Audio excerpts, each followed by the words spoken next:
held in my hands like it's no thing. Jacket same color as the smoke stains.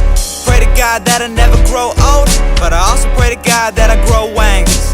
Damn, can't lie, today was a good day. Fell fly, new cool kicks and a kick-ass ride. And I kick it with my dogs, we just tryna get by.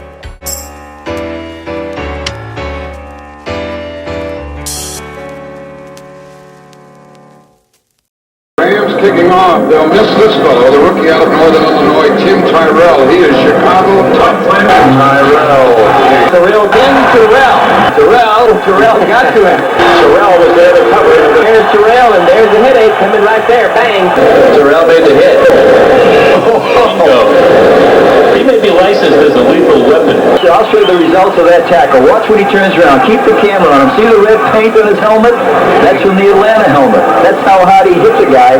Head on, takes the paint right off the Atlanta helmet. Chicago Cup, Tim Tyrell. Welcome back to another episode of Life to the Max, everyone. I'm your host, the Quad Father, Maximilian Gross, and today we are going to dive into a very special person. This guy's been all over the place. He's in NFL. He was in the NFL. He worked with the NFLPA, which is the National Football League Players Association. He won Chapter of the Year, something I really don't understand, but we'll get into it. But here he is, Tim Terrell. That's right. Hi. So I've been trying to get you on, man, because my dad has been like hounding me, like saying you got to get this guy Tim on. This guy Tim is gonna broaden your horizons because you've done so much with your life, and I'm just super excited for today and to interview my friend. Well, thank you, buddy. I'm looking forward to it too. And I don't know if I've done a whole bunch in my life. I've just been given so much opportunity, and I think I took advantage of that. And I was taught by a lot of people on how to take advantage of an opportunity, not just get one, but how do you leverage it and make kind of the world a better place, really. That's all it really is about, making the world a better place and helping people. Like that's what this podcast is for. It's for therapeutic reasons, and it's to show people that a person like me can still have fun, so I'm excited to get to know you. So tell me about your upbringing, man. Well, I grew up in Hoffman Estates. I'm one of 7 kids. We had 5 boys, 2 girls. I was number 5.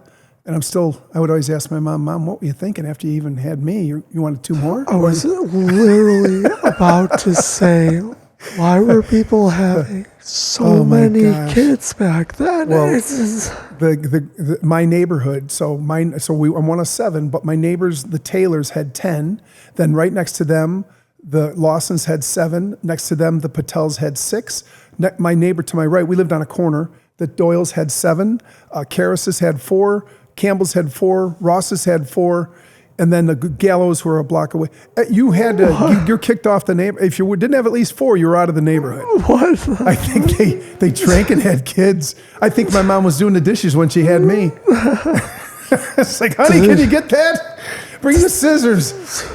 So good block parties and stuff? Well, we didn't even have block parties. We just had, our parents would have parties and all the neighbors would come over and vice versa. So it was truly an amazing neighborhood. I grew up in Hoffman Estates, Illinois, and between Golf Higgins, Roselle, and Plum Grove Road, which is the first section that was built in 1954 in Hoffman Estates. So everyone had not really come out of the city yet. A lot of these people, and there were farms all around us. So Woodfield Mall, we were about a couple miles from that. And so as they were building Woodfield Mall in 1972, all these farms and barns were getting torn down. And so we used to go to the barns and play in the barns.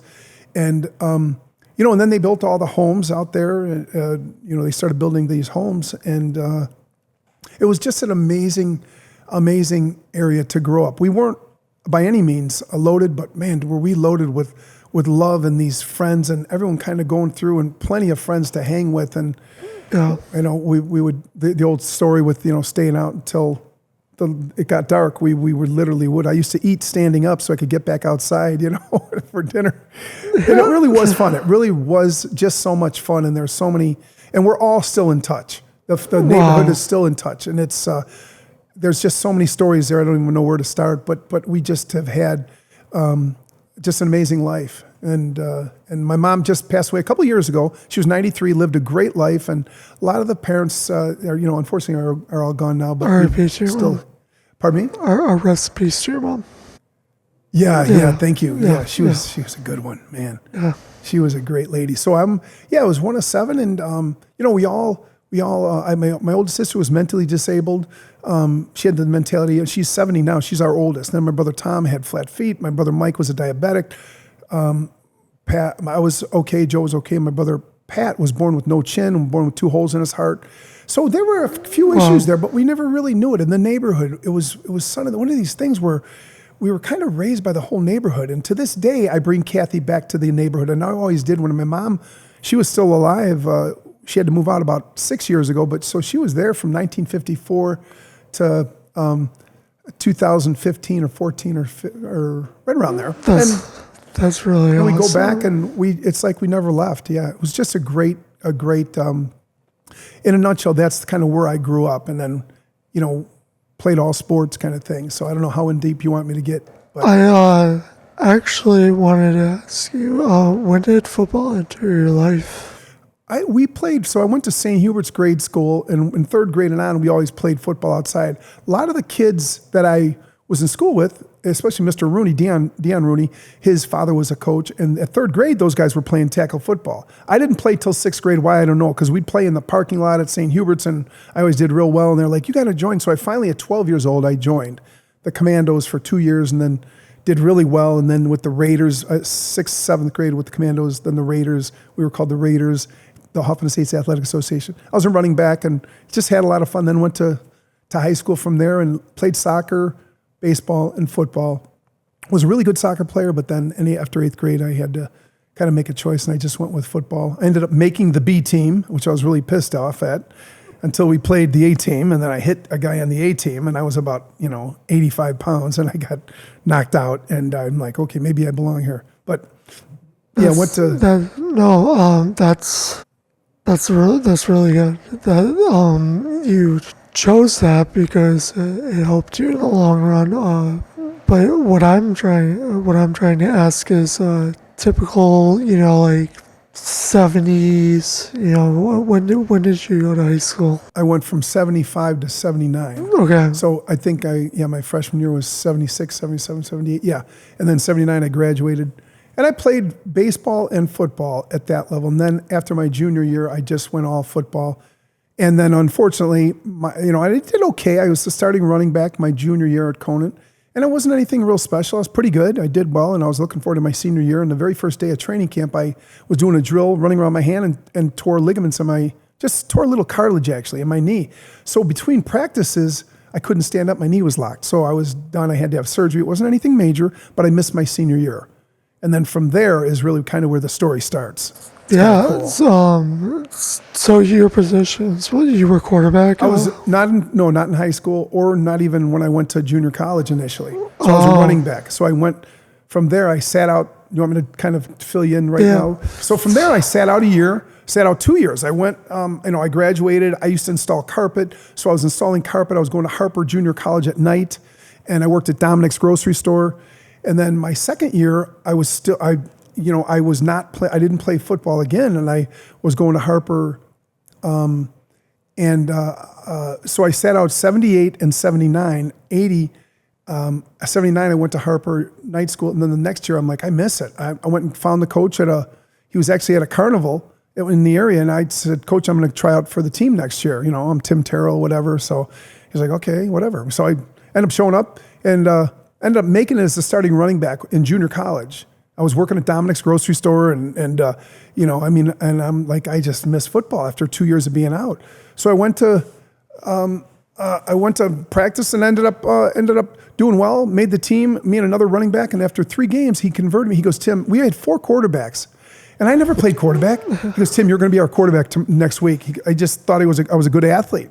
So sure enough, they were not happy, the other 4 quarterbacks, because I'm starting as a quarterback now. Yeah. And then I ended up, long story, did real good that year. The next year did even better as a team and as an individual. I got 12 full ride scholarships out of Harper, 3 as a quarterback, 9 as a defense back. Because I kicked off and I punted as well, and I'd probably make most of the tackles. I was just a very aggressive, pissed off quarterback, and I loved it. And so I got recruited by 9 schools as a defensive back and 3 as a quarterback. And Northern Illinois was one of them, and Bill Mallory was a lot like a Woody Hayes, an Ara Parsegan, a Bo Schembechler, a Mike Ditka, a hard-nosed, no-nonsense coach, which I loved. I don't come up with an excuse, just get over it and do it different, or you're gone. And I love that approach, and that's what I've really learned when I first got to Harper. Coach Elizik was very much like that, the junior college coach, a great person who made a lot of men that came out of that program. Now, a lot of guys walked out because it was too hard. But a lot of guys, and I went on and got a scholarship at Harper, in Northern Illinois, and as a quarterback there. And then I didn't expect what was going to happen next. It was incredible. Nothing's ever too hard if you put your mind to it. And it helps if you have a passion for it, you know? Yeah. I had I've never done a drug in my life, but if I did, it was like probably doing a line of Coke or something like that. I got such a dopamine rush in my head that it's unexplainable, the feeling that I felt, and just at the junior college level even. Then I go to Northern, and I ended up becoming the starter at Northern right away. Again, my second year, I didn't know what was going to happen. I know I was starting, and we were picked 6th in the MAC. I ended up winning the MVP of the team. I won the Jefferson Award. I won the Player of the Year in the MAC conference. Our team won the California Bowl. And it wasn't me. I'm just saying that because it just I got chosen. I don't know, but there were no superstars on our team. We were truly a team that played together, and we won. And all of a sudden, sort of like what Northern did a couple weeks ago, they beat Notre Dame. We went in and beat Kansas our first year, and everyone's like, what the hell? You know, and there were no superstars, but everyone, and it's the old definition of team. I mean, if everyone does their job, it's such an overused phrase, but if you do, things happen. We found their weaknesses in Kansas, especially, and I was running all over the place because they ran this wide tackle 6, blah, blah, but we attacked it and coached us up, and everyone just did their job, not trying to do anyone else's. And the way that it all unfolded, the lessons that we learned, and we're meeting up, we got a whole bunch of guys meeting up for Northern's game this Saturday. But it was really learned how to play as a team and understand it. Like, I just don't have to just do your job. I certainly didn't lead the league in rushing. I didn't lead the league in passing. I was one of the top option quarterbacks in the nation. But I wasn't anything, but I ended up winning these awards, and our team did well. But when you look back at it, it's like, it was a team. It was such a team. And in the business world, it's the same thing. If everyone just does their job and spread the accolades around as well. It's not just you. And so, but it was a dream playing under Bill Mallory and that whole team that I was with in '83. We were the California Bowl champs. They talk about it this day. We played 4 home games, 3 home games. They tore down 5 goalposts. It was so unbelievable. The fans were sold out. It was 5 goalposts, and they didn't get the 6th one because Coach Mallory ran out on the field, was telling the students, screaming at him. Picture Ditka, you know, he's like Ditka running out there. If you remember any crazy coach like Woody Hayes, he coached under Woody. He wasn't crazy. He was just so intense, you know, and it transferred into the business world and in football for all of us. But 5 goalposts in 3 games. 2 in Bowling Green because we came back from 20 to nothing. 2 in Toledo because that was when we clinched it, and then 1 in the last game of the year because they just wanted to do it and they were trying to get the second goalpost. And the coach is chasing the kids off the field. But you should have seen it. It was as that age, I'm like, we're 20 years old, 21. It was unbelievable. It was a dream. No one thought we were going to do it. Yeah. It happened. I mean, I can't imagine. I always tell people if I would ever want to live like in a certain era, it would be the 80s. Yeah. Like that was certain era. The music's amazing. The football was amazing. Everything was amazing. It was. It was. I mean, the Bears won a fucking championship in the 80s. Yeah, and I got to tell you that story right away. I got to tell you that one early. Let's get that over with. So I told you I installed carpet. So going into my senior year at Northern, I installed carpet all the time. And Jim McMahon, my buddy's father, was doing the plumbing. Jim McMahon was redoing his condo. And so I just kind of I was joking around and said, Lou, could you have your dad see if I can get an appointment and sell Jim the carpet? And he goes, yeah, I'll ask him. So he ends up setting the meeting up. I'm like, you got to be kidding me. And have you ever seen Chris Farley interview Paul McCartney? That skit he does where he's so intimidated he can't even die. He's like, Paul, remember when you said "Live and Let Die" in that album? You didn't die, did you? And Paul's like, no, I'm right here, Chris. I'm right here, And he punches himself. Anyways, I was so intimidated. So anyways, he sets the meeting up to meet Jim McMahon and sell him the carpet. So I go there. I bring 2 footballs with me for him to sign. So I go to McMahon's house before my senior year at Northern. And I get to his house, I walk in, and I'm like, oh my God. And Jim's standing there with his wife. She's pregnant with their first kid, Sean. And so I walk up and hey, Jim, nice to meet you. And he knew I played at Northern going into my senior year and just talked a little bit about that. And then I said, I'm going to go downstairs and measure, and I'll be back up. And so I measure everything. They get up, and they pick out a Berber carpet, in case you were wondering. It was a nice gray Berber, beautiful. Yeah. And so I go, well, good. Well, you got the job, Tim, so we'll just set up a time, so blah, blah, blah. So I'm like, okay, I'll shake his hand. I turn to walk out the door, and I go, oh, my God, I got the footballs in the car. So I turn around real quick. I walk back up to him. I go, oh, and Nancy's right there, his wife. I go, wait, Jim, before I leave, would you sign my balls for me? Just like that. And he starts laughing his ass off. He goes down to a knee. His wife's laughing. He's like, sure, Tim, you want me to sign your left one or your right one first? I go, idiot. No, I have 2 footballs in the car. I mean, would you sign my footballs? He's like, go get the balls. So I do, and I go on to get the footballs, blah, blah, blah. So then we play out that season. And again, I won the MVP of our team. And then I won what's called the Jefferson Award, the most valuable player in the Mid-American Conference. What is that? The Mid-American Conference? The MAC Conference, the Mid-American Conference, MAC. It was my first time hearing about it yesterday when I was reading your bio. Yeah. So the MAC Conference, and so he ends up calling my mom at home, gets my number at school, and calls me at school and congratulates me on winning this award in the season. I'm like, how cool is that? Jim McMahon called me, and I had already done the job, and it was beautiful. Wow. And he signed 2 footballs. He signed my balls. So how many people can say they got their balls signed by McMahon? I got balls are signed by McMahon. So anyways, so I haven't seen Jim. So now I go into the NFL. I make it with the Falcons. My rookie year. Wait. Dude, you're going way too fast. Well, I got to get to McMahon, and when I went, so I'll finish it. But this is just real quick. This part of the story. So I make it I get cut but I end up playing. By my second year in the NFL, I was our captain of our team. So I go out for the flip of the coin. So it was me, Gerald Riggs, and Rick Bryant, who was a number 1 pick and I was the captain. So when we went and played the Bears in Chicago, so it was Walter Payton, Jimbo Covert, Sean Gale, Gary Fensick, and Mike Singletary with the Bears. And we're shaking hands. I'm out there, and I'm like, I can't believe I'm here. I'm thinking it's my second year in the league, but I'm playing against Walter Payton, Jimbo Covert, all in the 85 Bears. And so we shake hands, we flip the coin, and I start running to the sidelines, and I hear this, Timmy. I turn around. I haven't seen McMahon since I carpeted his house.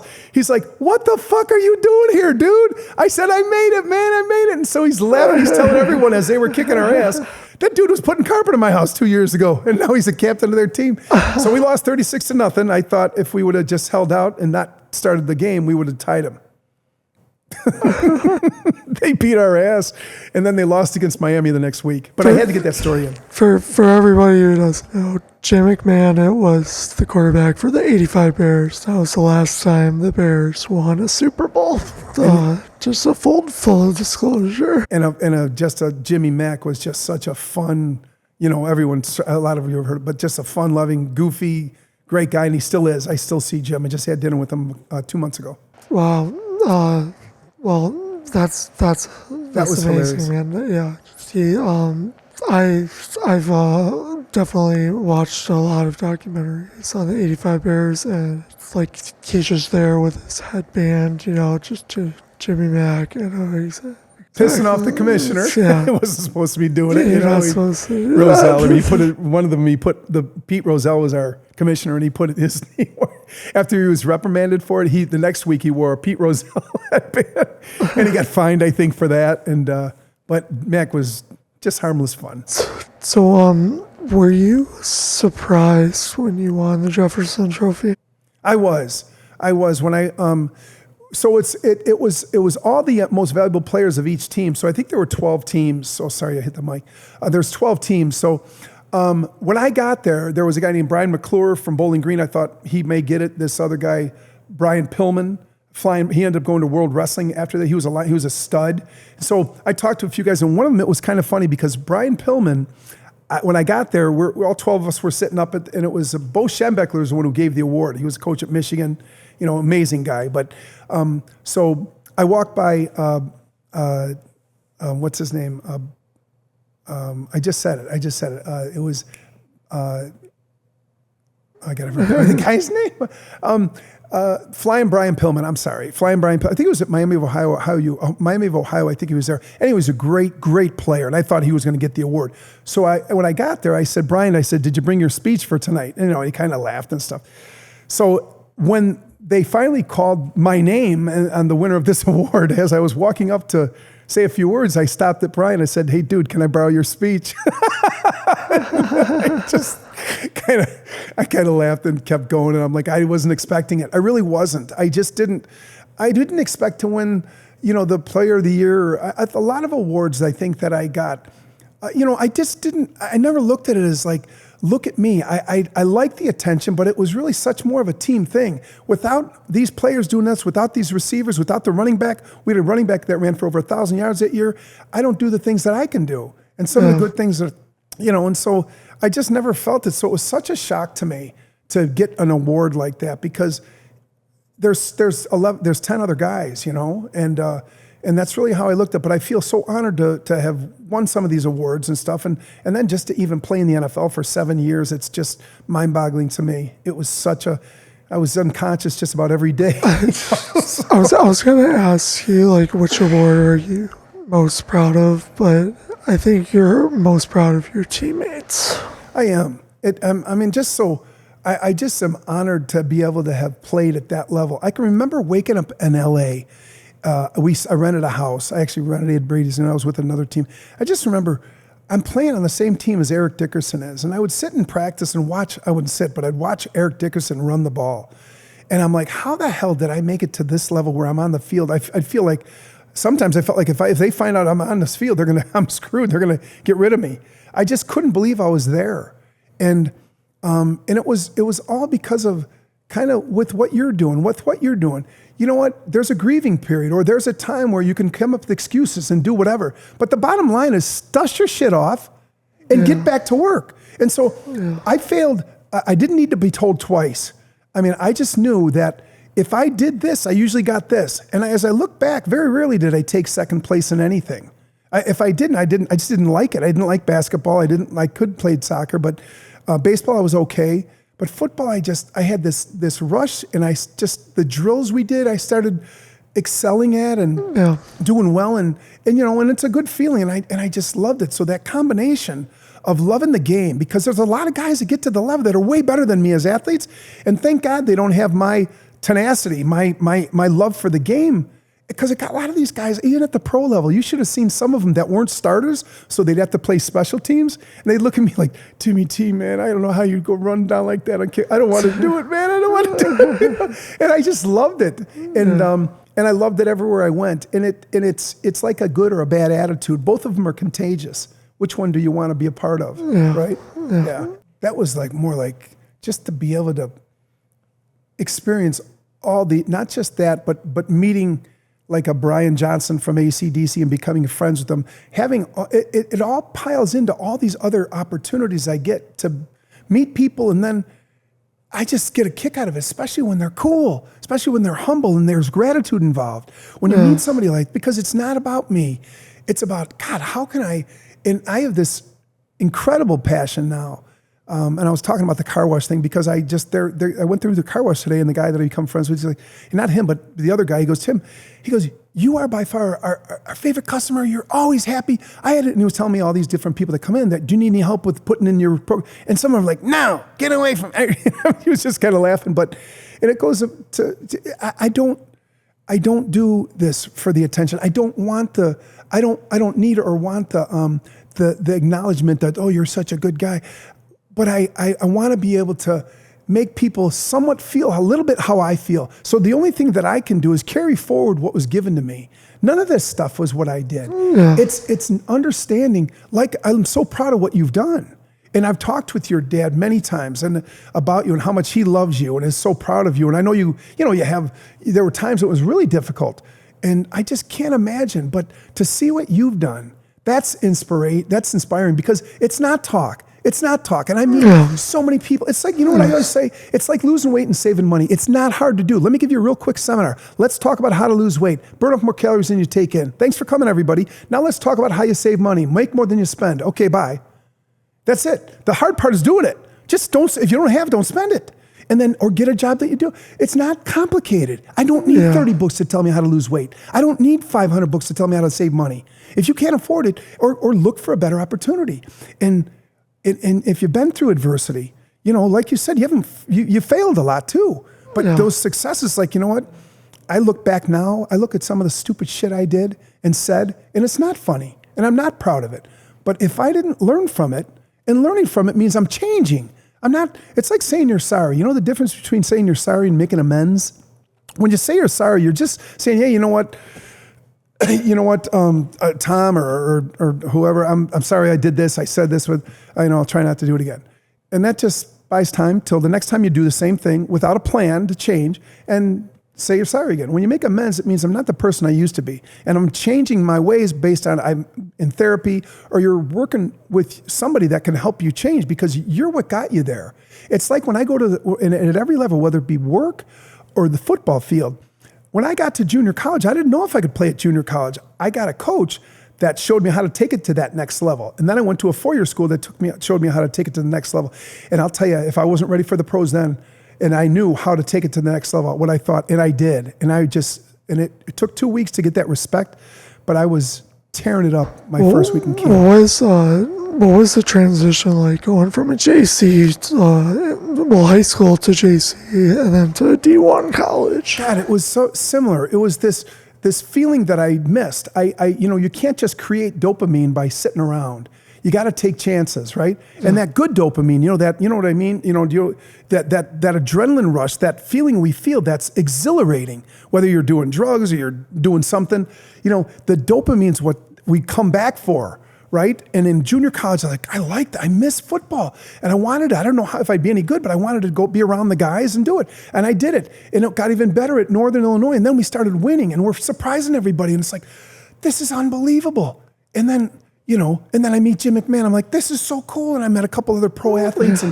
And then you go into the pros and I'm like, oh my God, I remember sitting in the first meeting, Billy White Shoes Johnson, Steve Barkowski, Jeff Van Note, Willie Curran, Fulton Kuykendall, Mike Ken. I saw these guys on TV as a kid, and now I'm in the same room with them. I'm on the team. I mean, I'm like, oh my God, I was scared to death. I'm like, why am I here? And then you go out and you do drills, and you start running drill, and you start learning a little bit, and you see how they do it. Okay, so I was going to ask you, was it a surreal moment when you found out you were going to the NFL? Well, I was looked at by Dallas, Seattle, Green Bay, and then the Falcons. Dallas, Seattle, and Green Bay wanted me as a strong safety because I was so aggressive. And I think I would have been a pretty good strong safety because I really was aggressive. And then the Falcons wanted me as a running back. I thought the odds would be better because I ran the ball a little bit, but I knew it was special teams. I would have to make my mark in special teams. And they held their special team stuff up high. And so I tried there. But when you get into camp, we ran a one-back offense, which means you're not going to carry really many running backs. You're only running one-back offense. You don't ever use two backs unless it's your Argent goal line. So we had 4 number 1 picks, really, or number 2. Gerald Riggs, William Andrews, Lynn Kane, and Richard Williams. They're all studs. And we had 9 rookies, running back, 2 drafted, and then me, I was literally last on the chart. And I saw that, and I'm like, that's changing. But the key point for me that was changing was I was a quarterback, and I sprinted out a lot in college, right? So I'd throw on the run. Yeah. So we were going against our first defense, and I happened to be in on a play, or I saw the cards. We're holding up the cards because we're 3rd, 10th string, whatever, and we're giving the defense a look. So this one was a halfback pass. Well, that's all I did was sprint out, and that's what I did in college. So I said, I got this one, boys. So I pushed everyone out of the way, and I'm in on this play. So he pitches the ball back to me. I sprint out like I'm running, so the defense comes running up. I got a backside post by Alfred Jenkins. I stop and throw a perfect strike, touchdown against our first defense. They don't know who the hell I am. I'm a rookie. And they're like, And they're all high-fiving me, the offense, because we just beat our defense. And the head coach said to me, this pissed me off, and this is a turning point for me. I had just won Player of the Year in the conference. I won the MVP of the league of my team. Our team won the California Bowl. I had blah, blah, blah, blah, blah. Well, evidently everyone has done that, and they have. I come back, and the coach says, I'm walking by him. The head coach says to me, hey, Tyrell, you must have been a high school quarterback, huh? And I'm like, close, coach, college. He had no clue of what I had done in college. And I went to bed. I didn't even fall asleep that night. I was so pissed off. I go, this guy doesn't know anything what I've done. And so the next day, I got out and I got about 3 fights, which weren't just fights, but I would knock the hell out of on these veterans. Because I was really, because they would, if you've ever seen the movie Vince Papelli. You're trying to make a statement. The Invincible, if you've ever seen Invincible, a lot of it was like that. These veterans want you to chill out, dude, take it easy. I'm like, yeah, because I'm going to take your job if I do. So I started pounded and pounded. By the second week, I was number 1 on kickoff team. I knocked the living hell out of people in the Tampa Bay game. Had 3 knockouts, which the coach showed everyone the film. And if you saw my highlight film, it's on there. And it was so ballistic. It was so ballistic. It was so crazy. It was a hit. Like if I could run faster, I would knock them out cold. I would knock people out, including myself. And in camp, I was like that. And the coaches, after 3 weeks, all of a sudden, it took me 2 weeks. This respect from the veterans. They don't fight me. They're like, this kid's contagious. We've been 4-12 the last 2 years. This is what we need. So before I got, before the last cut, Steve Barkowski came up to me and he said, and Steve Barkowski was a 10-year veteran. He played more than that, was a legendary quarterback, played at Stanford and with us for years. And he says, Timmy, he goes, God, I heard you were a quarterback. I have never seen anyone as tough as you come into this league and play like, I'm like, Steve, thank you. I'm like, but I don't see it. I didn't say that, but I was like, what the hell? And then the next day, Jeff Van Note had played 17 years. He was a center, had a beard. He was probably going into his last couple of years. He's like, hey, Tyrell, man, congratulations on making the team. We need you on the team. Well, I didn't make it yet. We still have to cut 10 more guys. And I was literally the last player that had to be cut because we had a lineman go down. We already had the 4 backs. Everyone else had been cut. Out of 150 guys trying out for the team, we kept 65 or whatever it is. And anyways, they cut me and they called me back 3 weeks later, but because we had a lineman go down, and then they just made room for me and they immediately made me the captain when I got back the next year. But it was something that I just didn't see any of it. And I still look back and what did it feel like when you got cut? I knew. Well, here's what happened. So he goes, Timmy, we got to let you go. It was 12 o'clock. The deadline was 12 o'clock. So I get the knock at the door right at the deadline, the last player. And he goes, Timmy, we had Joe, this guy went down. We need a lineman. We can't get it back. We have to let you go. And so I get my playbook. I go down to Dan Henning, the head coach, and he goes, Timmy, he was pissed. He goes, I'm sorry, we got to let you go. He goes, you're not going to last out. You're going to get picked up pretty quickly. Well, sure enough, I got 3 calls so anyways, I thanked him for the opportunity. I said, Coach, I'm going to be ready when you call me back. I'll be ready. He goes, oh, believe me, I know you will. I went in and then I went and thanked the owner. I went and thanked Taylor Smith. He was the Suns owner, but Taylor was a good guy. And I thanked Taylor for the opportunity. And as I was walking back to my room, our strength coach ran up to me and said, Timmy, this is bullshit, blah, blah, blah. You're going to be back. Sure enough, 3 weeks later, they called me back. And I got on the team and it worked out, and then the next year that happened. But the feeling that when you're cut, you're just like, I wasn't mad. I knew I could play at that level. I've proven that I can play at that level. That's really the main thing. And that's what I felt. I was cut 5 times in the NFL and I played 7 years. So I got cut 3 times with the Falcons because I was a special teams guy, so it was a little bit fun.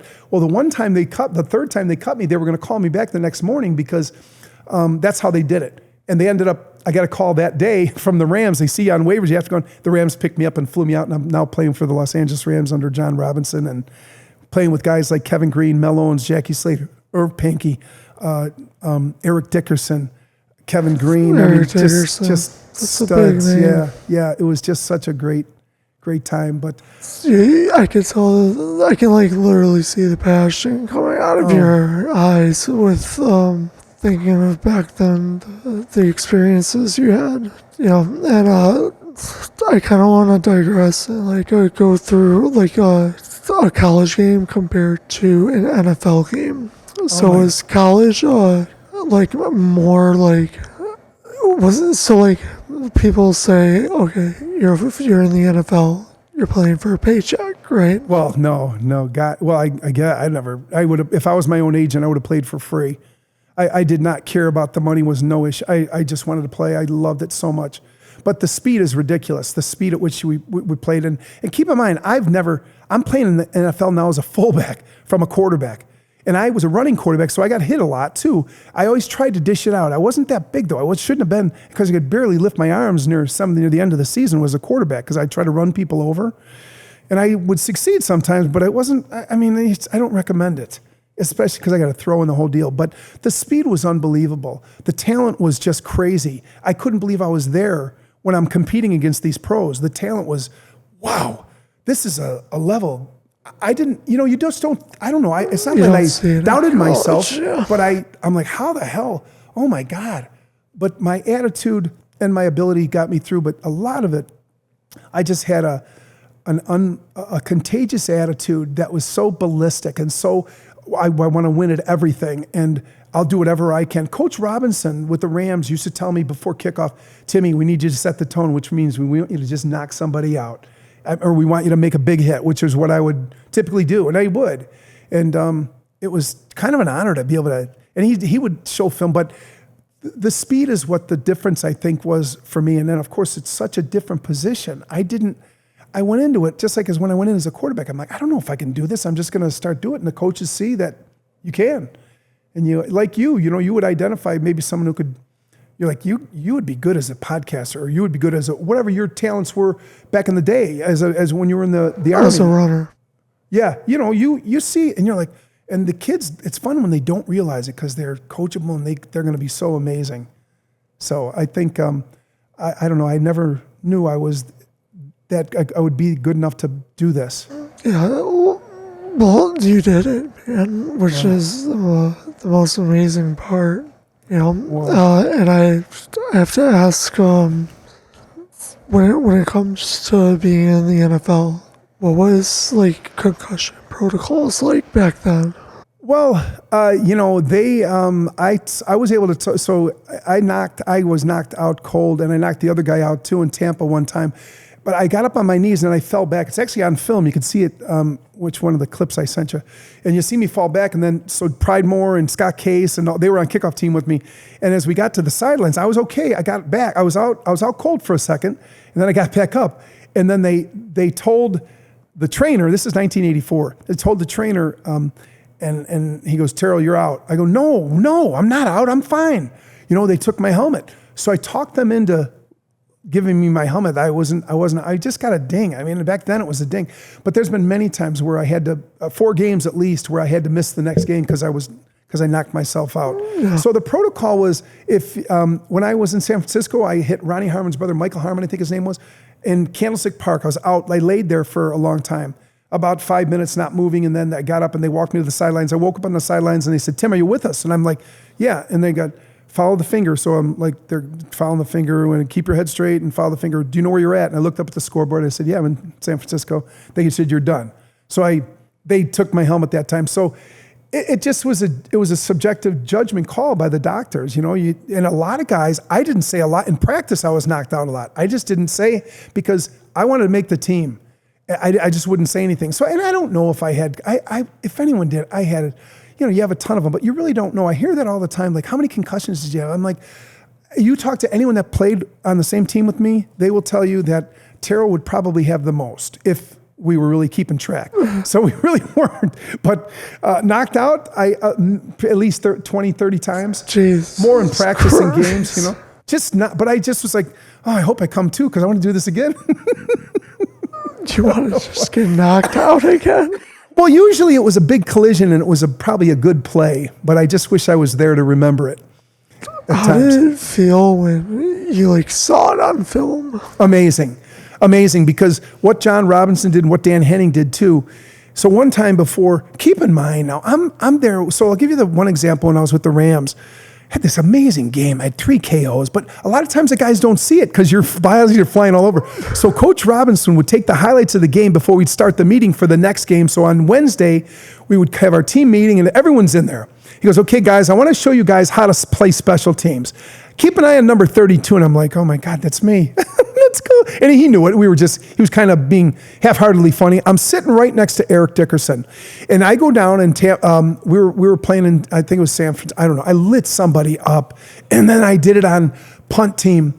And on a punt return where I was setting up a block, I knocked some guy completely out, a lineman. Of course, he didn't see me coming, so I was able to knock him. It was like a redwood going down. It was hilarious. I hit him so hard. And because believe me, if these guys braced themselves and they saw me coming at times, I would be dead. But anyways, he pointed this whole thing out, and Dickerson turns to me.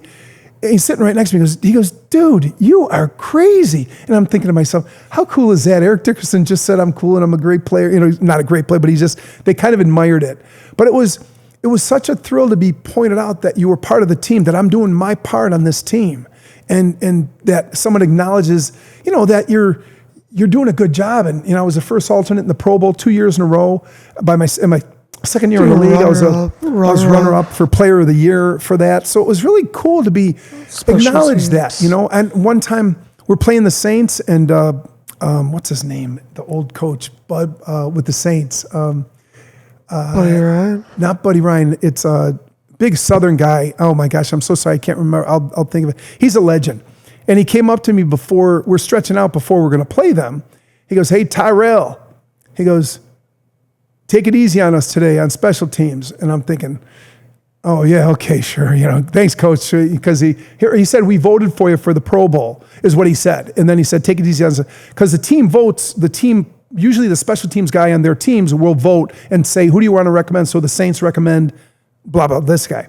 Well, during the game, they put a guy on punt team. I'm on punt team, so I got a block. They leave their defensive lineman in there. This guy picked me up and threw me aside, and he was going to go block the punt. I ran after him and tackled him, and thank God he didn't break a punt. I got a penalty, but they kind of set me up. He was like making me feel like I'm the man, you know, and then they left a big guy in there for me to do it. But just any form of respect that you get from your peers, from people that have been there and done it, and know the work that you have to do, and then the luck. You know, a lot of it is luck, but I don't know how I didn't get hurt.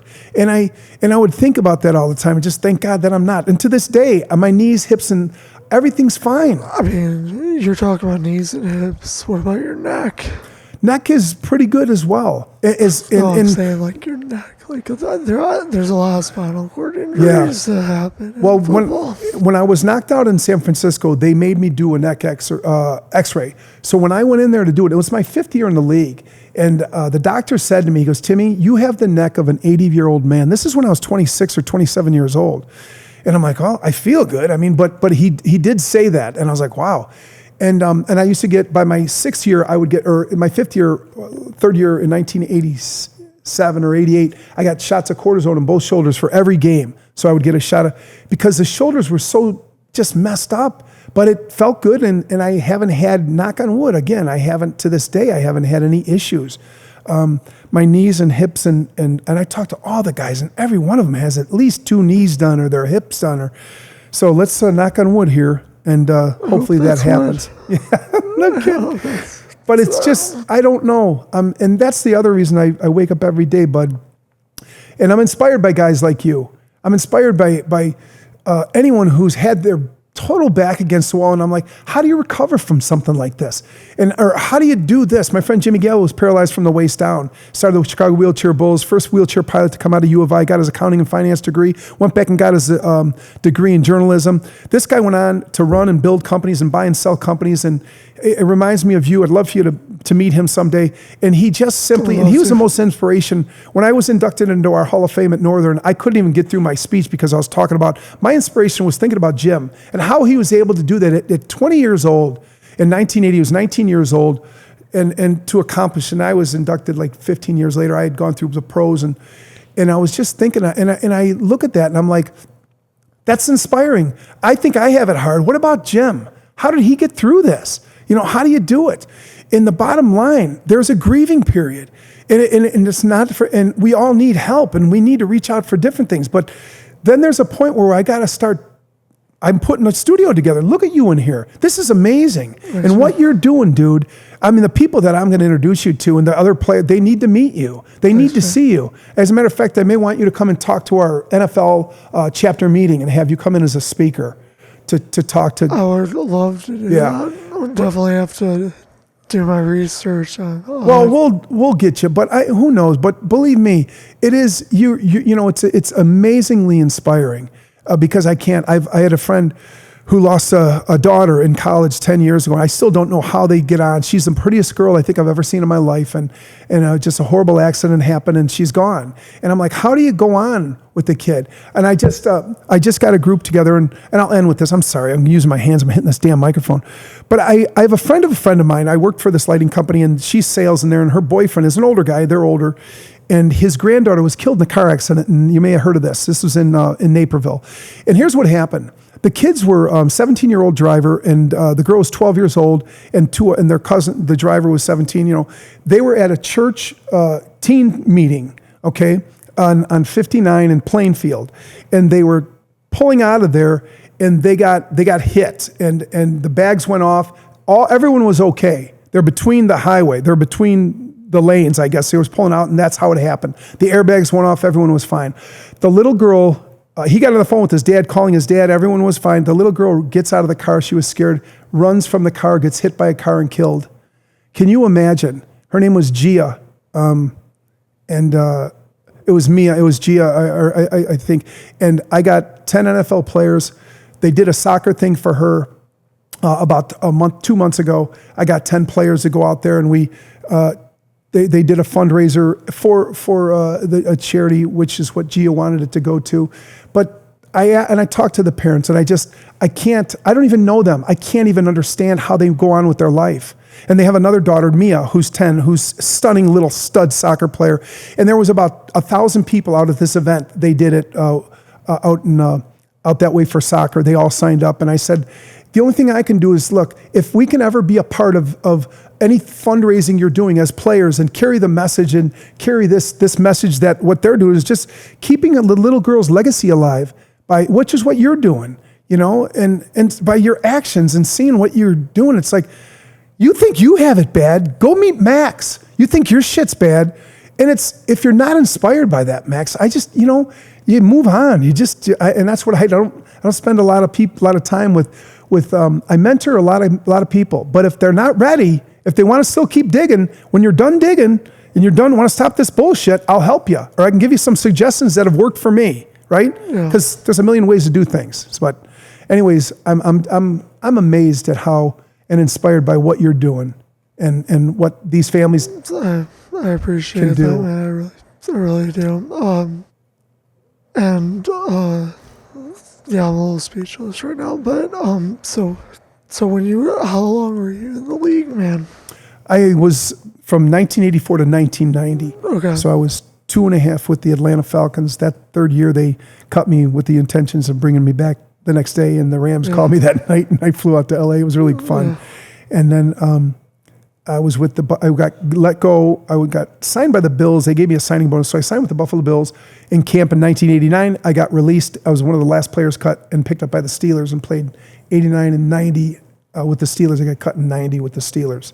When did you decide to hang up the cleats? After I got cut by the Steelers, I was going to get picked up by somebody because I had a great year, but they had drafted a Barry Foster in the 4th round, and they ran a one-back offense as well. They had Merrill Hodge and Tim Worley.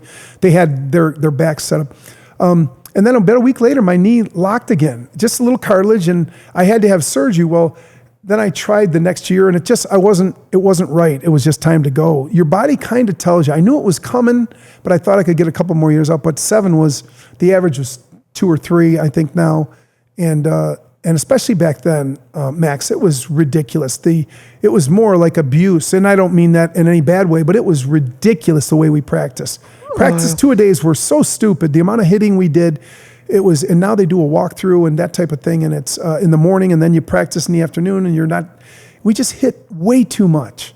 Too much. What was the difference between 80s football to now? Well, they have rules now where you can't have in 2-a-days, you don't hit both days.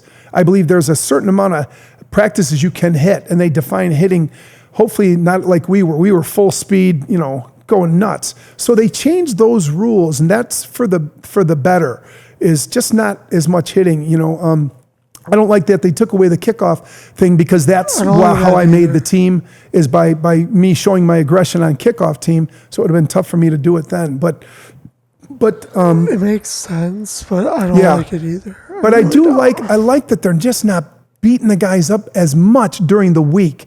That's the biggest thing, that we would just get the crap. I mean, it was ridiculous. We played 4 preseason games. I didn't care. I loved it. I was always my chance. But the difference is that the hitting was the biggest thing for me that I see, which is a good thing. I've gone to training camps and watched how they do their things now.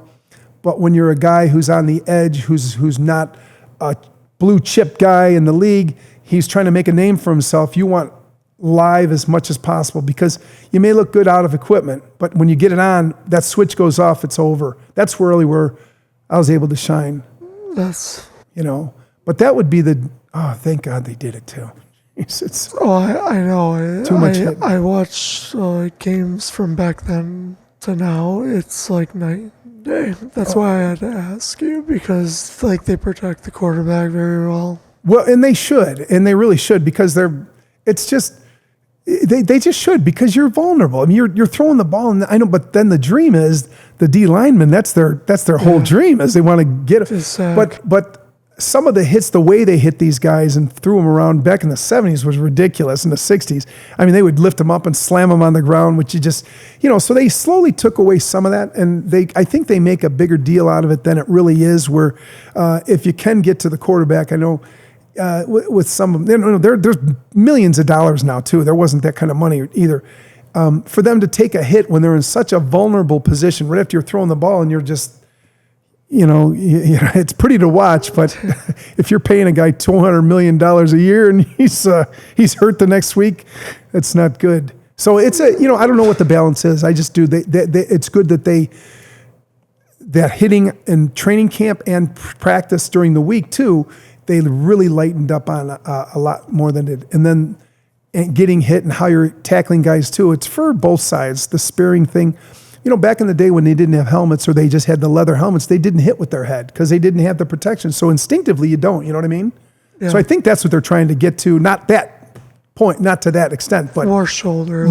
Yeah. Below. So it's cool to watch somebody get lit up, but when they're really just about dead, it's not cool. And I've been lit up. I'm not always dishing it out. It's like the tables have turned. Just completely. Yeah. But so when was it? When was it time to hang it up and how was the progression getting out of the league and also the growing of a family, having a family, Yeah, that's a great question because it's hard. Because you're, like I said earlier, I started preparing maybe that 7th year. I don't know how much longer I want to do it, but I don't know if the body will. When I got injured, I was trying to train to go the next year because no one's going to pick me up when I was still hurt, and I wasn't signed with anyone. And then I just said, I've got to just call it quits. What do I want to do? Do I want to go into coaching? Do I want to go into selling maybe fitness equipment to something to keep your toe around the environment? You know what I mean? Yeah. You can't play anymore. Do I want to coach? I don't know. Those coaches, one day you're in Florida, then the next day you're in California, you get a new job, you're in New York. It's too ballistic of a career. So I knew if I didn't play in the pros, I may have wanted to go into coaching, but I did a lot of events and I do a lot of camps and things like that. So that gave me a little bit of the fix to stick around it. And then I was a president of our chapter for the NFLPA, the Chicago chapter. And so I stayed connected. Okay. With all those guys. Later on, I did that, but I stayed connected with we always have a Chicago chapter, but it got better and better about 10 years after I got out of the league, and then it just started getting better for everybody, where it was more, the guys could stay connected with the league, find out about all the different benefits that guys are getting, whether you're vested or not vested. But the transition was, it was tough. I remember I went to work for Kaiser Fitness Equipment initially because we used to work out on Kaiser equipment, which are air machines, and they're amazing. They're the best in the industry, but people don't understand it. So it's like a Nautilus or a Cybex or a Body Master.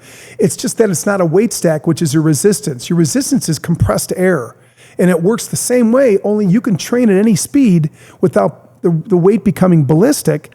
So it really worked for only 10% of the population worked out, and it worked for the mothers, the women, the bodybuilders, the athlete, the regular person wanting to work out. It's not intimidating because no one knows what you're doing. So there's all these things that were great, and it's like, wow, if we could sell this to a gym.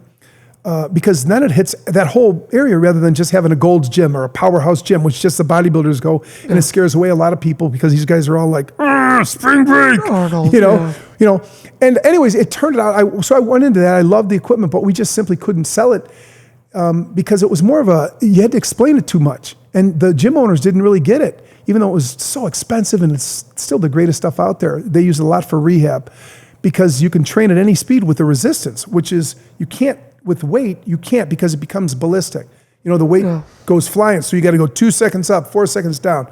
So I did that for a couple of years. It kept me around athletes and sports. So you went into sales? Went into sales, and then had my own company where I would buy and sell commercial fitness equipment. I'd buy used stuff, and I'd try to sell. Then I became a recruiter, which was really like a team type of thing because it just was, the business model was set up very much like a team. Your company worked together. You didn't just place people. You didn't just write job orders. You had to get people sent out on job orders. You had to you had to find candidates, and you had to get new business. It was just such a tough job, but what a great tool to learn how to sell. So I did that for 8 years and loved it, and traveled all over the world. It's like a full circle. Like it always comes back to you giving back, man. Like I really, really like that.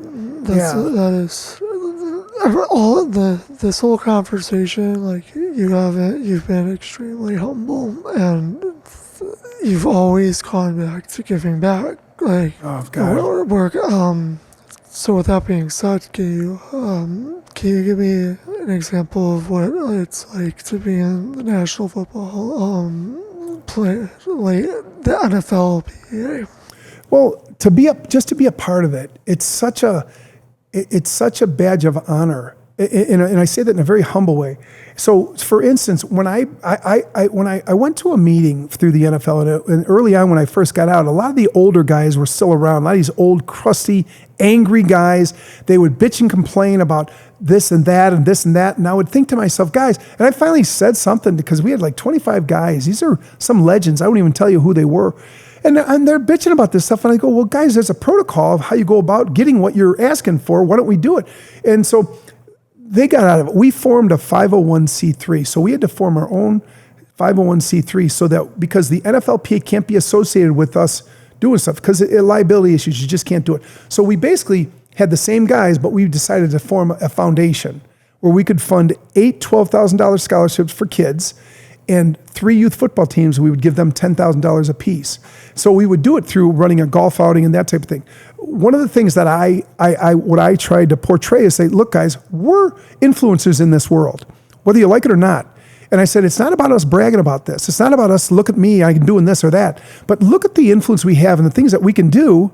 So I found a friend that I went to high school with. She went to law school. So she became our attorney. I said, would you get our, because we were using Illinois Dollars for Scholars, their status as a 501c3 to do what we were doing. So I had her come in, Janet Wagner, and Janet came in and she set us up with our 501c3 properly.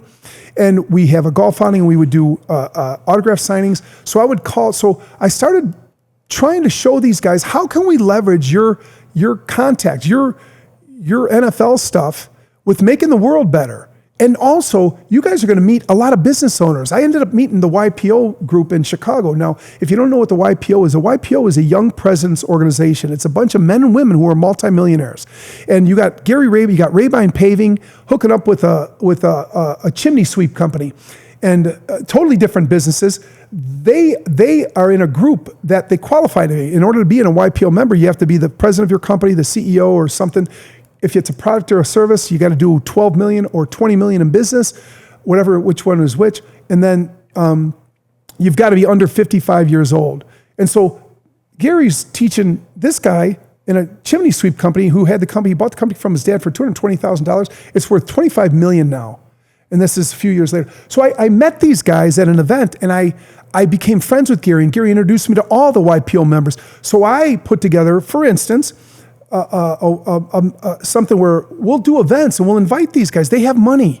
They can give to us, and we're funding scholarships. So we pick a boy and a girl every year. We have 8 kids in school, and we raise money through a golf outing or through these different things, and sometimes we'll invite these people that we met, these business owners, these YPO groups, and then their business owners and their friends, and they all have money. And we have our golf outing. We invite all them, and we raise money for these scholarships. And so we now have a pool of, and we have put a committee together. Guys, not only are you going to meet businesses that can help you with your business or show you, maybe get you an opportunity, you know what I mean? So it's just learning how to leverage our status, not in a braggadocious way, but in a way where it is humble. And it's like, look, guys, if you're in sales and you're meeting the president of the company, believe me, that's unbelievable, because you're not going to get these guys. And so I really tried to do that. And Emery Moorhead was before me. Emery did a great job. All of our guys have done a great job over the years. We've developed it into, it's not about us, but how can we, let's just not sit around. So when I put an event together, I tell the guys, here's what is expected of you. I want you to talk to these fans. These are business owners that you can maybe help you with your business. And or we'll just do it at the kindness of our hearts. So when this girl died, we went there and we just made an announcement that we're here. If you do an event down the road and you need players or you need a celebrity or something, we'll help you find them. That type of thing, you know what I mean? So it's not about bragging, but so I need a speaker. Let me tell you what happened, just because I'm a football player. So just it was just yesterday. I need a speaker for this thing. So I know Rudy Rudiger. So I called Rudy Rudiger from the movie Rudy. I know Rudy, and I was going to have him speak. Doug Plank is willing to speak. There's a guy who runs tickets for the Chicago Bulls. His name is Joe O'Neill. Joe's been there 45 years. He's got 6 rings. He does a great presentation on speaking. I called Rick Nielsen from Cheap Trick. His agent, who's Mike, Rick's not really a speaker, but we talked to Rick through friends of mine. I said, do you know anybody that I can call? Then I called 2 other huge business owners. So within 10 minutes, I got a hold of about $1 trillion of people that I know.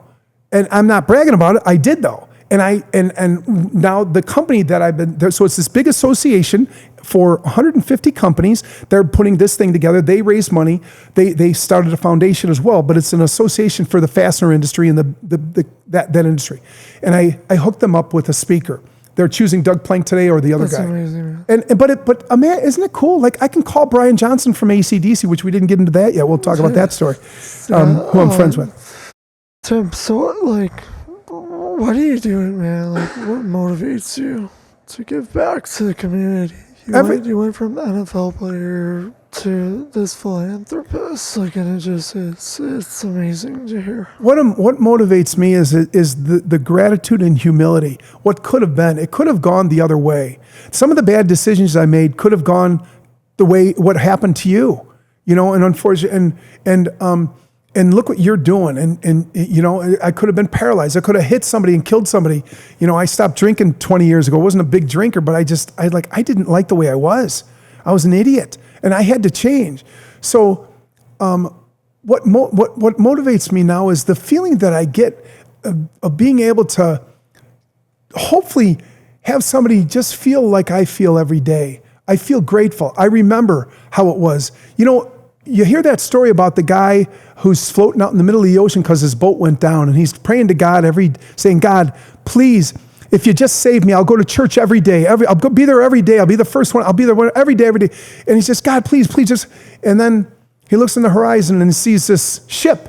And he's like, God, please let them see me. He's waving his arm. And the ship starts getting close. He's like, God, the ship's about 100 yards. They see him. He's like, I'll definitely go every week. I'll go every week. And he gets on the boat. And he says, God, I'm going to try to make it to church at Easter. I'm going to just try to make it. Your sense of urgency changes based on your circumstances. When it's all said and done, when it's all over, right? When it's all over, you forgot about the shitty things that could have happened. When it's all over, now things are better. Now you're going to not change when you said you were going to do all these things. I remind myself of that the second I get up. The second I get up, I thank God for my life. I thank God for the opportunities and the choices. I went to a junior college. What if I didn't? What if I was bagger of the year in 1980 back at Dominic's grocery store. How do I want to leave there and go play football? You were a dog, man. Bagger of the year, man. I'm just joking. Dog. So I made that decision to go over and to try out. And what if that didn't happen? What if he didn't make me a quarterback? What if I didn't have knee surgery and I went right in? There's so many things that line up, but everything along the way, lined up. Like, how did I become the player of the year? How did this happen? And then I get the next opportunity. And then I meet these fancy people, and I met a lot of bad fancy people, which I don't really care about, and I don't talk about, and I don't, hang out with them. But I met some really cool people, and I was like, wow, if I was ever like a Brian Johnson, I was telling you, the lead singer of AC/DC, and we got to talk about that story. That's so funny, but it's so humbling when you meet somebody like Brian is. And I got to tell you, there's so many stories. This guy, they are the #1 rock and roll album, Back in Black, in the history. And I'm friends with them. And I met him in 1987 in Wembley and at the Mayfair Hotel. I'm walking through the hotel. Can I tell you the story real quick? Yeah, absolutely. So I'm walking through. So shit like this happens to me. Now I know it's me. I go up to everybody, and for the most part, but I'm a huge AC/DC fan anyways. I listened before every high school game, every junior college game, every college game, and every pro game. So I'm in my 7th. I'm in LA. It's 1987. We flew into London because we were playing at Wembley Stadium, which is the stadium where Freddie Mercury had just sang the year before for Farm Aid and the whole deal. So I scored my first touchdown there. It was pretty funny. And so, anyways, I'm walking through the hotel. We just got there. And I'm a stalker AC/DC fan. I mean, so I'm just a stalker. So I'm just walking by, and I look in the lobby, and I just got there. It's 9 hours. I'm tired. So I was going to a meeting, and then we had practice, and then I was going to come back and sleep. Well, I walk by, and I look over, I'm like, oh my God, that looks like Brian Johnson. So I go over to him real quick, and I go, excuse me, are you Brian Johnson? He jumps up. He's like 5'3". He's like, sure am, mate. How you doing? I'm like, oh my God, what are you doing here? He goes, oh, me and the boys were finishing up an album. Blah, blah, blah, blah. You can barely understand what he says. As I became friends with him, I asked him to talk like John Wayne. I could understand him. So he used to go, well, I'll tell you, Timmy. Anyways, so I go, well, Brian, yeah. So we're talking. He goes, you're a big guy. Oh, well, I play for the Rams. He goes, you're with the football team that's here. I saw him, yeah. I go, well, Brian, I have to go to a meeting. Can I get your room number and can we meet you for a drink or something sometime? He's like, sure, mate. So I go to practice, come back. I'm in my room. It's 5 o'clock. Phone rings and I'm like, hello. He goes, hello, is Tim there? I go, this is Tim. He goes, Tim Bryan here. I'm like, Brian Johnson? He goes, yeah. How you doing, mate? Hey, me and the boys are going to dinner. We'd like to know if you want to join us. I'm like, what? Are you kidding? So I go get another player. Darren Long, he was kind of a rocker like me, and we go downstairs. Brian's waiting for me. We take a cab. We go to a sushi restaurant, which I hated sushi, but I told him I love it. And we walk in, and there's Angus Young, Angus Malcolm, Harry Vanda, George Young, who produces. I knew everybody. This guy, Mike Frazier, I think his name was. He was an engineer. And they were all there, and the whole band was there. I sit down, and the friendship began. And then after that dinner, I went home. They didn't make my game. I scored my first touchdown. 3 months later, they finished their tour in LA. I was with the Rams. We played the Saints that day as a Sunday, and Sunday night they were finishing their tour. So I got backstage tickets with 3 of my friends. So I was dating a girl, and there's just me and the girl went backstage before the show. So I walk up there because they gave me all access. It was almost like Wayne's World, if you've ever seen that movie, where they're walking around with their all access passes like, we're not worthy. And I'm walking. So I walk up, and the guy said, I go, are you Mike? He goes, yeah, are you Timmy T? I'm like, what? Yeah. He goes, come on, Brian's waiting for you. I'm like, what the hell? So we walk backstage. There's like 500 people waiting to go backstage. It's before the show. And the doors open. The first 2 people I see are Heather Locklear and Richie Zambora. I'm like, you got to be kidding me. I'm like, how you doing? I walk in, and there wasn't a lot of people back there. And Brian's like, Timmy T, how you doing? I'm like, God, he's so nice. I'm like, this is so cool. And so I'm walking around, and I was on TV. We played on TV, and like I said, I scored a touchdown. So Angus was over there in his schoolboy outfit, just tuning his guitar. And he's like, Timmy, how you doing? I know, I'm good, Angus, how you doing? He goes, hey, I saw you on the telly. I go, did you? He goes, yeah, I saw you score a goal. I'm like, it's called a touchdown, Angus, but thanks. It was a 1-yard touchdown, but they mentioned my name. So they saw me score. But the guys, you talk about humility and gratitude. You talk about humbleness. That band, those guys are Brian and Angus and Malcolm and the rest of the guys. I can't think of Phil Rudd and their bass player, who's Cliff Williams, is just amazing. Amazing. So I feel like it's the world rewarding you because of what you're doing. It's like this snowball that keeps getting bigger and bigger, rolling down a hill. Well, you know what, buddy? That's how everybody else is. It's contagious. I mean, It's like what you're doing. When your dad told me the story the first time, and then when I saw your clip of what you're doing, that it's, and the cool thing about it, buddy, unfortunately, you don't get to meet probably tons of people that you've had an influence on, that you have an effect on. I've had that where they've written letters. It's kind of cool. Like one guy not years ago, but just like, Tim, I talked to you 20 years ago and I was going to do this and I wanted to maybe go, but you inspired me to go into, and I'm like, I don't know how much you really are, but I know for me, I was inspired by people of action. I always considered the source. So if you're smoking cigarettes, trying to teach me how to smoke cigarettes, I'm probably not going to listen to a word you say. Or if you're disgustingly out of shape and you're an armchair, you're telling me it's hard to, how to go do it. I can't imagine how of it being, like, how do you do it? Where do you start? And it's just a tremendous amount of respect with what you're doing too. Look at the people you're affecting. Yeah. And I'm so proud of you, man. It's so cool to meet you. You almost want to pull all these guys in that are going through, and girls that are going through what you're going through. And because there's not a book. I try to instill, that there is hope throughout the world, because there's two pillars that I think is like this that holds up this wall and this roof. There's two pillars that hold up this roof, and it's hope and faith. So you gotta have hope and you gotta have faith. Yeah. So if you don't get out in this lifetime, then you made a huge impact for all the other people that needed it. Because I've had people on the show that been beaten by their boyfriends, and they talk about their resilience, and then it just hits and strikes chords for other people that are going through that same situation. Yeah. So you were a freaking machine going on the show, bro. Well, it's like over. There's too much to talk about. There's so much more. The bottom line. Here's the bottom line: is the action is what it's all about. It's not the talk. That's what I liked about football. That's the biggest thing I liked about it. You know what? Don't show me. Don't tell me. Show me. Don't tell me how tough you are. Show me.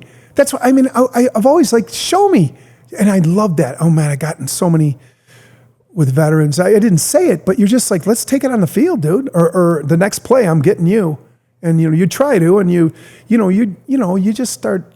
I don't know. I didn't do it for respect, but you start earning respect. I didn't like being. I'm never going to be bullied. I'm never going to see somebody get bullied, and I would never put up with it. I don't put up with people, and just biting my tongue when and I try to figure out if you're having a bad day or what with bad people that are. I got to tell you, one time I was with this old grit. I'm freaking out that I'm even friends with Brian Johnson from AC/DC, and we were at his house one time. He lives in Sarasota, right in Bird Key, right on the bay, and we took his wave runners out. The wave runners and there's a sandbar in the middle of the ocean, it looks like. So we're on this sandbar, and I'm sitting out there with Brian Johnson, and Brian looks over at me and he's like, Timmy T, do you fucking believe I have this life? I get to I'm like, Brian, I'm like, how about me? I get to hang out with you. Are you kidding me? I mean, they wrote Back in Black. Back in Black sold more albums in the history other than Thriller, over 52 million. The number one album, and then just all these things. And you're chilling in the ocean. And I'm hanging with Brian, and he's like, this is so cool. I get to do. I'm like, dude, it's unreal what you're doing. You are truly living life to the max. Yeah. And it's been a pleasure having you on the show, man. Always, I've enjoyed, everything. I've literally just been a sponge absorbing everything you've been saying, so. Ditto, buddy. Yeah. I've been so inspired by you, and I've seen several of your podcasts, and I'm going to be watching them all moving forward, buddy, and what an honor, buddy, and thank you for doing what you're doing. Yeah, for everybody out there, take a breath for me, please, and please like, comment, and subscribe. Post the notification bell if you want to hear more episodes and you want to see more content. And I'm paralyzed from the neck down, breathing through a machine, but that doesn't stop me from following my dreams and doing what I love to do. I don't got any excuse, and neither should you. I'll see you on the next one. You gotta vibe and weave, gotta hit 'em where it hurts like Muhammad Ali. You gotta torch on the way, cause it's time to leave. Said the parties never end and we ain't got to leave. Cause the night's still young, just enjoy the breeze. Damn. can't lie, today was a good day.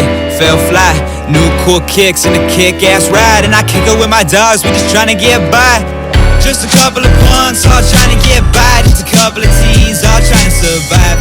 Live to the max, cause you don't live it twice. Couple green thumbs, all high as a kite. Weather getting warmer, getting closer to the summer. Damn, I don't wanna